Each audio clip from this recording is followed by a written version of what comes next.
पाकिस्तान आणि त्यांचा कांगावखोर मीडिया यांची हास्यास्पद वर्तणूक पुन्हा एकदा जगासमोर आली आहे। प्रत्यक्षात पराभव झाला तरी पाकिस्तानी प्रसार माध्यमांमध्ये मात्र जोरदार प्रचार सुरू झालाय। पाकिस्तानने भारताला नमवले असे दावे करणारे भारंभार लेख तिथे छापून आलेत। त्यामुळे पाकिस्तानचं गिरे तो भी टांग ऊपर हे धोरण पुन्हा एकदा समोर आलंय।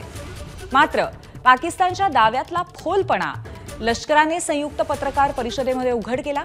ऑपरेशन सिंदूरमध्ये दहशतवाद्यांचे तळ उद्ध्वस्त केल्यावरती पाकिस्तानने आगळीक केली आणि त्यानंतर भारतीय वायुदल आणि लष्कराने पाकिस्तानला जोरदार मार दिला।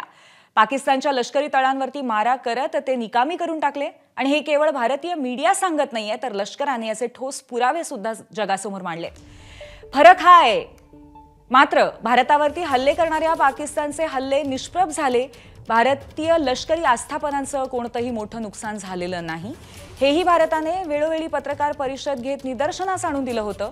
त्यामुळे पाकिस्तानने विजयाच्या कितीही आरोळ्या दिल्या तरी प्रत्यक्षात त्यांच्या बुडाला किती आग लागली हे जगाने पाहिलेलं आहे।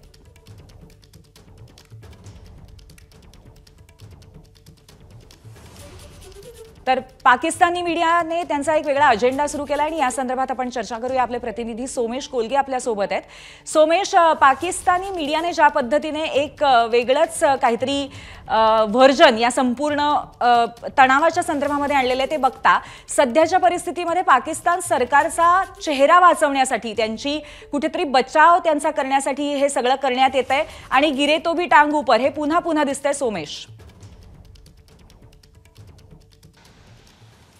नक्कीच पूर्वी जर आपण पाहिलं तर सध्या जी आपण चित्र दाखवतोय त्यामध्ये पाकिस्तानचे इंग्रजी वृत्तपत्रांचा समावेश आहे। या वृत्तपत्रांमध्ये त्यांनी पाकिस्तानने ही लढाई जिंकली अशा स्वरूपाच्या बातम्या छापलेल्या आहेत। त्यासोबतच थँक्यू पाकिस्तान आर्मी अशा जाहिराती देखील फसाहतुल्ला खान हे तिथले जे डायमंड असोसिएशनचा एक व्यापारी आहे त्याने ही जाहिरात छापली आहे की थँक्यू पाकिस्तान आर्मी। त्यासोबतच त्यांनी पाकिस्तानी आर्मीचे टँक्स त्यांना हार घालून त्यांच्यावरती फुलं उधळून त्याचं सेलिब्रेशन केलेलं आहे की आम्ही भारताच्या विरोधामध्ये युद्ध जिंकलो।